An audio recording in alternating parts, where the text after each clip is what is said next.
അപ്പോൾ നമ്മുടെ റെഡ് കാർപ്പറ്റിന്റെ ഇന്നത്തെ അതിഥിയെ വിളിക്കാനുള്ള സമയമായിരിക്കാണ്. ഇത് നിങ്ങൾക്ക് ഒരുപാട് റിലേറ്റ് ചെയ്യാൻ പറ്റുന്ന ഒരു കലാകാരിയാണ്.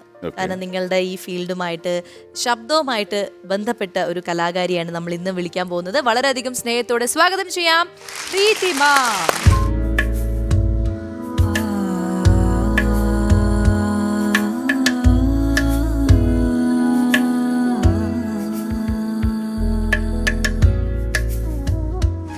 റെഡ് കാർപ്പറ്റിലേക്ക് സ്വാഗതം. Thank you. ഒരു ഡബിംഗ് ആർട്ടിസ്റ്റിനെ തന്നെയാണ് ഞാൻ നിങ്ങളുടെ മുന്നിൽ കൊണ്ടുവന്നിരിക്കുന്നത്. അപ്പോൾ എങ്ങനെയായിരുന്നു തുടക്കം? ഏതിലായിരുന്നു തുടങ്ങിയത്? പരസ്യമാണോ, സീരിയലാണോ, സിനിമയാണോ? പരസ്യത്തിലൂടെയാണ് തുടങ്ങിയത്. എത്ര നാളത്തെ ആഗ്രഹമായിരുന്നു ഡബിംഗ് ഫീൽഡിലേക്ക് എത്തണം എന്ന്? ഡബിംഗ് ഞാൻ അപ്രതീക്ഷിതമായിട്ട് വന്നു. അതെ, കാര്യം ഞാൻ മിമിക്രിയാണ് കൂടുതലും ചെയ്യുന്നത്. മിമിക്രി ആർട്ടിസ്റ്റും കൂടിയാണ്. അപ്പം മിമിക്രി ചെയ്യുന്നതിന്റെ പേരിൽ ചിലവരുടെ ശബ്ദമായിട്ട് സാമ്യം ഉള്ളതിന്റെ പേരിൽ ഓരോ ആഡ്സ് ഒക്കെ ചെയ്യാൻ വേണ്ടിട്ട് ഞാൻ സ്വാസിക ചേച്ചിയുടെ ഒരു ആഡ് ചേച്ചിക്ക് ചെയ്യാൻ പറ്റാത്തതിന്റെ പേരിൽ ഞാനൊരു ദിവസം പോയി ചെയ്തിട്ടുണ്ടായിരുന്നു. അത് മിമിക്രി ചെയ്യുന്നതിന്റെ പേരിലാണ്. ഏകദേശം ഒരു മാച്ച് വരണം എന്നുള്ള രീതിയിൽ. മനസ്സിലായി. അപ്പൊ എന്റെ സൗണ്ട് മിമിക്രി ചെയ്ത് അതിലേക്ക് ഒപ്പിച്ചെടുത്തു. പിന്നെ ഇപ്പൊ നടക്കുന്ന ഏതെങ്കിലും സീരിയലില് സൗണ്ട് കൊടുത്തിട്ടുണ്ടോ? ഞാൻ സ്വന്തം സുജാതയിൽ ഒരു ക്യാരക്ടറിന് സൗണ്ട് കൊടുത്തു. രണ്ട് മിമിക്രിക്കാരും രണ്ട് ഡബിംഗ് ആർട്ടിസ്റ്റ് എല്ലാവരും ഒന്നിച്ച് വേദിയായി മാറിയിരിക്കുകയാണ് ഇത്. എല്ലാവരും ഡബിംഗ് ആർട്ടിസ്റ്റ്. അപ്പൊ എന്തായാലും എനിക്ക് ഈ ഒരു വേദി തന്നെ വരാൻ സാധിച്ചതിൽ ഒരുപാട് സന്തോഷം. അതാണ് അതായത് സാധാരണ അങ്ങനെ കറക്റ്റ് ഒരു മാച്ചിങ് ആയിട്ടുള്ളവർ വരാറില്ല. നിങ്ങളുടെ അതേ മേഖലയിൽ തന്നെയുള്ള ഒരാളെ കിട്ടിയതിൽ അതെന്തായാലും ഒരു നല്ല സംഭവമായി. പിന്നെ പറയൂ, ഈ വർഷത്തെ കലാഭവമണി ചേട്ടന്റെ പേരിലുള്ള ഒരു അവാർഡ് സ്വന്തമാക്കിയിരിക്കുകയാണ്. അതെ, ഫീമെയിൽ വിഭാഗത്തില് മിമിക്രിയില് പുരസ്കാരം ലഭിച്ചു. ഈ മിമിക്രി പെട്ടെന്ന് നമുക്ക് ഇപ്പൊ ആരെങ്കിലും ഒരു ആർട്ടിസ്റ്റിന്റെ സൗണ്ട് എടുക്കാൻ പറഞ്ഞാൽ അങ്ങനെ പെട്ടെന്ന് ചെയ്യാൻ പറ്റുന്ന ആരാ ഉള്ളത്? അങ്ങനെ ചെയ്യാൻ പറഞ്ഞാൽ നടി അനുശ്രീയുടെ ഡയമണ്ട് നെക്ലേസിലാണോ? ഡയമണ്ട് നെക്ലസിൽ ഞാൻ പറയാം. അത് എല്ലാവരുടെ മനസ്സിൽ ഓർത്തിരിക്കുന്ന ഒരു കുറച്ച് ഡയലോഗ്സ് ഉണ്ട് ആ സിനിമയില്. ശരി. ഫീമലേടത്തേക്ക് സ്വന്തമായിട്ട് ഡ്രൈവിംഗ് ലൈസൻസും വണ്ടിയും ഒക്കെ ഉണ്ട്. നാട്ടിൽ ഞാൻ സൈക്കിൾ ഓടിക്കൂട്ടോ. സൈക്കിൾ ബാലൻസ് ഉണ്ടെങ്കിൽ ഡ്രൈവിംഗ് എളുപ്പമാവോ അരുണേട്ടാ? അച്ഛൻ പറഞ്ഞത് നേരാ. അരുണേട്ടൻ മഹാ അഭിമാനിയാണെന്ന്. അതുകൊണ്ടല്ലേ ശ്രീധരന് തന്നത് ഇഷ്ടാവാഞ്ഞേ.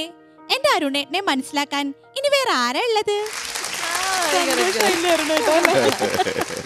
പിന്നെ ആരാ ഉള്ളത്? ശൈലജ ടീച്ചറിന്റെ സൗണ്ട് എടുക്കോ? അതെ, അതൊന്ന് കാണാം.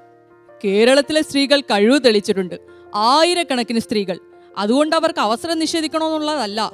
എന്താണോ അവരെ ഏൽപ്പിച്ച കർത്തവ്യം അത് ആർജവത്തോടെയും ഉത്തരവാദിത്തോടെയും ചെയ്യാനുള്ള കഴുത്ത് സ്ത്രീകൾക്കുണ്ടായിരിക്കണം. ഈ എന്ത് ചെയ്യാ? പഠിക്കുകയാണോ അതോ വർക്ക് ചെയ്യാണോ? ഞാന് പഠിത്തമൊക്കെ കഴിഞ്ഞു.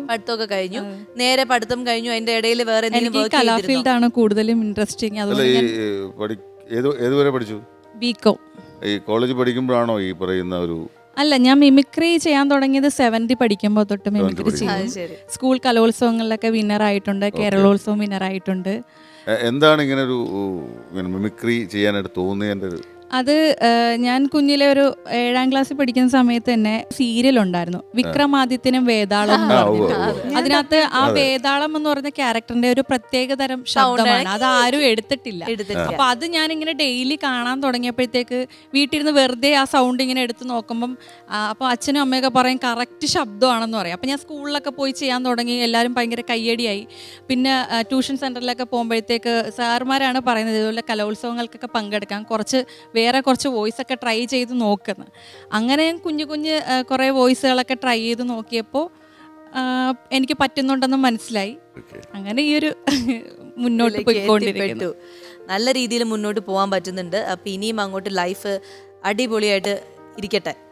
അപ്പൊ നമുക്ക് എന്തായാലും പെർഫോമൻസ് കണ്ടു കളയാം അല്ലേ? നമുക്ക് വേണ്ടിയിട്ട് സ്പോട്ട് ഡബിങ് റെഡി ആക്കിയിട്ടുണ്ട്. അപ്പൊ ഞങ്ങൾ എല്ലാവരും ആകാംക്ഷയോടെ കാത്തിരിക്കുകയാണ്. All the very best. ஏண்டா ஏதோ ஒரு ரயில்வே இன்ஜினை பண்ண கூட என்னமோ நடக்கிற ஊர்ல ஒரு நியூஸ் போகுது. என்ன நடக்குதுங்க?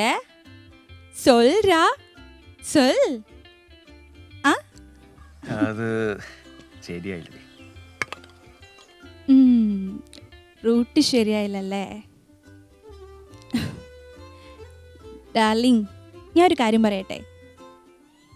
ഈ പ്രേമം എന്നൊക്കെ പറയുന്നത് ഒരു കണക്ഷൻ കിട്ടലാണ്.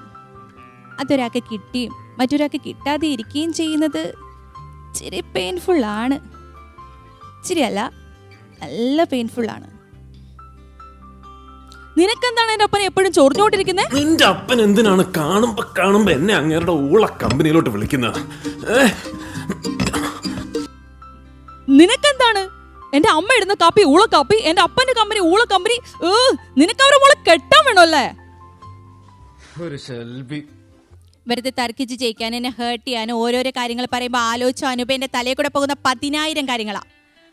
അതൊന്നും നിനക്കറിയില്ല. അതുകൊണ്ട് മര്യാദയ്ക്ക് സംസാരിച്ചോ. അച്ഛാ, അമ്മേ, എനിക്ക് 2 വർഷമായിട്ട് ഒരാളെ ഇഷ്ടത്തിലാണ്. അയാൾ നാളെ ഇവിടെ വരെ സംസാരിക്കും. അയാളെ നിങ്ങൾക്ക് ഇഷ്ടമല്ലെന്ന് പറഞ്ഞാൽ ഞാൻ അയാളെ തന്നെ കിട്ടും. Okay, bye. ആകെയുള്ള വരുമാനം അവർക്ക് ഇവിടെ നിന്നുള്ള കാശാണ്. അതില്ലാണ്ടായ പിന്നെ ബാത്റൂമിൽ ക്യാമറ വെക്കുമ്പോ നിനക്ക് ഈ ബോധം ഉണ്ടായിരുന്നല്ലോ പറാഫേ? ഉണ്ടായിരുന്നോ? വെച്ചതല്ലേ ഉള്ളൂ, ഒന്നും പതിഞ്ഞില്ലല്ലോ. അതിനുമ്പ് സാറ് കണ്ടുപിടിച്ചില്ലേ?